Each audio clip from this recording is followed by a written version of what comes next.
ഒരു വെറൈറ്റി റൈസിൻ്റെ റെസിപ്പി നോക്കിയാലോ. അരി കഴുകി ഒരു 1 hour കുതിർക്കാൻ വെക്കാം.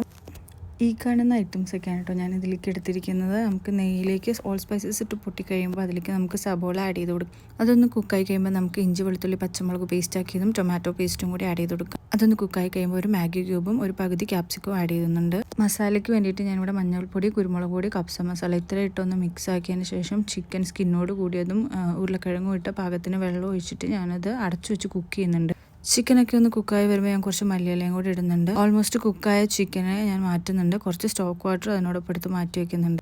ഇനി അരി വേവാൻ ആവശ്യമായിട്ട് ആ സ്റ്റോക്ക് വാട്ടറും ബാക്കിയുള്ള വെള്ളം കൂടെയും ചേർത്ത് ഒരു ഡ്രൈ ലെമണും ചേർത്ത് ഞാൻ തിളപ്പിക്കാൻ വെക്കുന്നുണ്ട്. മാറ്റി വെച്ച സ്റ്റോക്ക് വാട്ടറിലേക്ക് കുറച്ച് കെച്ചപ്പും കുറച്ച് മസാലയും കൂടി ആഡ് ചെയ്ത് അതൊന്ന് ചിക്കനിൽ തേച്ചിട്ട് ഞാൻ അതിനെ ഒന്ന് ഗ്രില്ല് ചെയ്തെടുക്കുന്നുണ്ട്. അപ്പോൾ വെള്ളം തിളച്ചപ്പോൾ അരിയിട്ട് കൊടുത്തിട്ടുണ്ട്. ഇനി ചിക്കൻ ഇങ്ങനെ തിരിച്ചു മറിച്ചിട്ട് ഒന്ന് ഗ്രില്ല് ചെയ്തെടുക്കാം. ഒരു 90% കുക്കായ റൈസിൻ്റെ മേലേക്ക് നമുക്ക് ഈ ചിക്കനും വെച്ച് ഒരു 20 minutes ഒന്ന് ദം ചെയ്തെടുക്കാം.